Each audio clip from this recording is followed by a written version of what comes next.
take it away.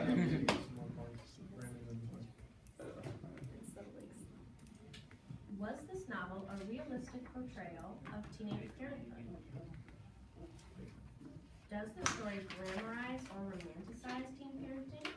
Do you think it's possible to successfully balance high school and parenting?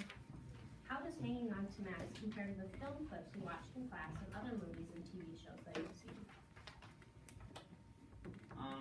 Well, first off, like, do you think it's possible to successfully balance high school and parenting? I don't, it would be definitely very difficult to, like, at the start, to balance high school and parenting. But if you have, like, a very supportive, family, kind of like, Claire's family, they were, like, really supportive. I think, like, over the long run, they'd be, like, you'd successfully balance high school and parenting, and then like comparing films. I think it's kind of okay, never mind. I think it does a pretty good, like, realistic job of teenage parenthood. But the one thing that, like, they didn't really, I feel like they glamorized it a little bit, because I feel like not a lot of parents, but some parents won't let their kids live with them, or like probably wouldn't be as helpful as, even like Sam's dad was more helpful than I feel like a lot of parents would be. I feel like a lot of parents would be like more upset with the child and like would make them get a job and like pay for everything themselves. And then I also feel like it really is impossible to balance high school and parenting, because both of those things are super hard to do. Well, not super hard, but like you have to give your all into both of those things. And like Sam couldn't do it. Sam couldn't give 100% to being a parent and couldn't give 100% to high school. He talked about how hard it was to like get to school every day and like do his work at home at night, because he had to take care of Max. And then also, if we compare this to Juno, at the end of both, well, Juno had the plan to give the baby up for adoption throughout the whole movie. Brittany, the girl, the mom, she wanted to give Max up right away too, which is kind of a comparison, seeing both moms wanting not to have an abortion, which is good, but like to give it up for adoption, and have the baby have another life with like better parents. Yeah, I think the story is realistic. It talked about like an alternative school and what Sam was feeling the entire time, but kind of romanticized it.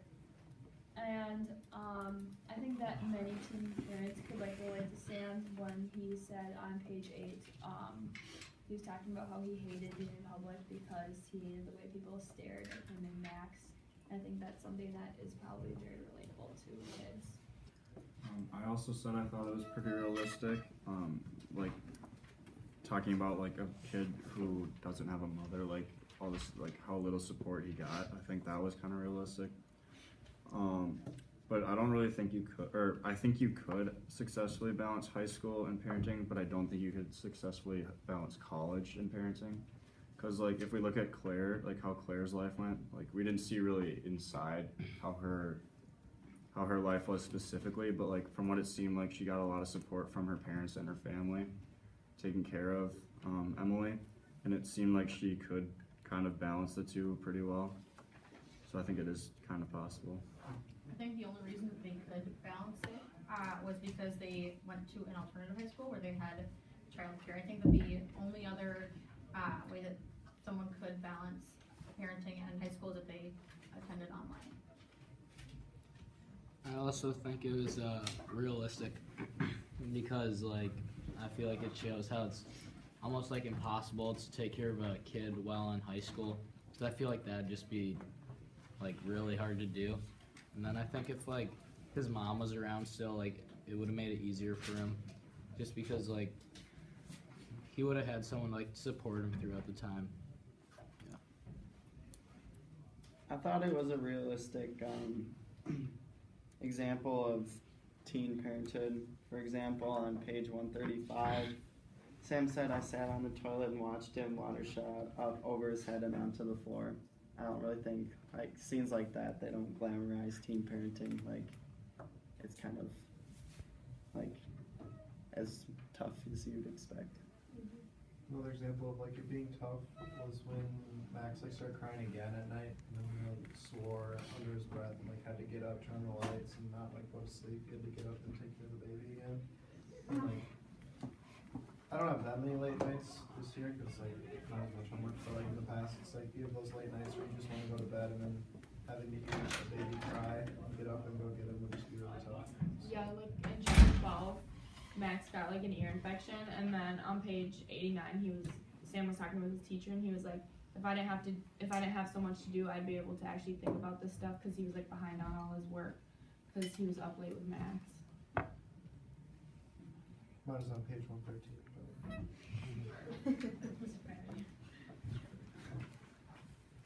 Going along with Gavin's, I feel like, well, since he had to like wake up in the middle of the night and stuff, I feel like that'd be really hard. Just like, cause sometimes, like, I just don't want to get up to like grab my charger or something. Like, I feel like that'd be like impossible to do it all the time. It'd be tough.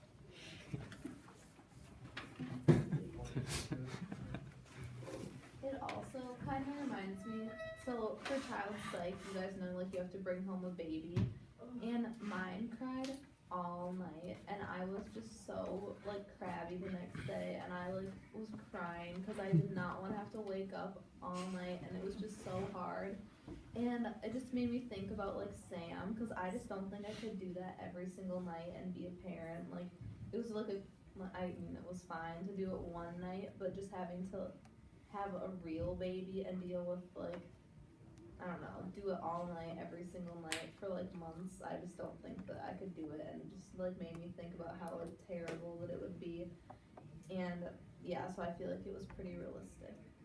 And he like doesn't have a partner or whatever to like take rotations. Mm-hmm. That's kind of, didn't they do that in the Three Guys and the Baby movie we watched? Like they took a rotation.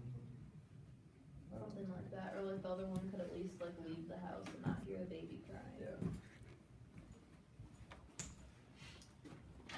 I think another way that the book makes teenage pregnancy portrayed more realistically was how it would always just mention little chores that Sam was having to do for Max, like on page 8. He forgot that he was out of diapers, so they had to go to the store. And on page 14, it's before the next day, he has to clean the bottles, fill them up. So I think mentioning all the little things that come with parenting is also a way that it reminded us that it's hard and real. I think another realistic display of like real parenting in this book is like I keep going back to it, but the money situation, like how he's always talking about with his deal with his dad, how he's gonna have to pay his dad back for like the hospital bills, like just everything that he has to pay out for Max, and his dad's probably paying a lot for Max at this time because babies cost a lot. So like I think that doesn't glamorize childhood or teen parenthood at all, because it, like, what teen has that enough money to take care of a kid, you know, like. I think another aspect of the book that makes it seem more realistic and portray teenage parenthood as like not as a glamorized version is the constant judgment that Sam faces throughout the book, especially on page 25. I think it's the first example that we see when all the girls are trying to comment on what Sam is doing and how he's taking care of Max. I think that would be very realistic as of right now. Like another example of how it's not glamorized is like when he's at Andy's and he's just thinking to himself the whole time, like, oh my gosh, I miss this so much. Like, all I want to do is just lay here and not have to worry about anything. Like, that certainly doesn't glamorize teenage pregnancy or parenthood.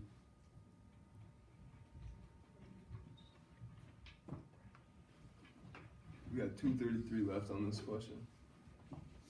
Brandon, you got any opinion on this one? It's pretty realistic. I thought it was pretty well. Because the fact that I can't relate to him because he was like 17 and he brought up a lot of scenarios with like his parents and stuff, and how like his dad might feel more ashamed and stuff. So I kinda like how it showed a lot of that back life, and not just like a lot at school, so that's kinda felt like I connected with the character in a little bit of a sense. And, God bless yeah. you.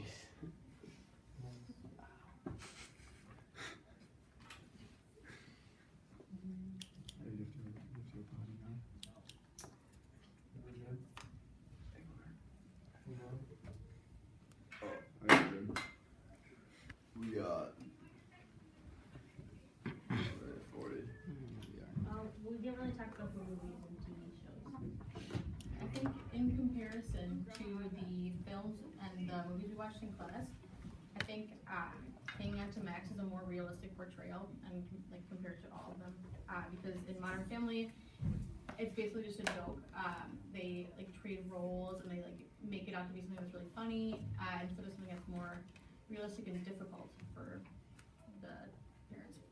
With Juno, one thing I thought was really realistic was how she was like going through the adoption process, and I feel like that's just like a really good option for a lot of kids our age who are teen parents, and I think that like most of them probably do that, because I mean, like I don't think very many of them end up keeping a baby, and so just showing like the steps that she went through of like meeting the parents, I thought was realistic. I think if we look back at Precious, that was a realistic display of like teen parenthood with her, how she had to go figure out her money situation with welfare and go talk to all those people, and how she had support through like her grandma, and yeah, like I thought that really showed what it would be like for, especially like in the city too.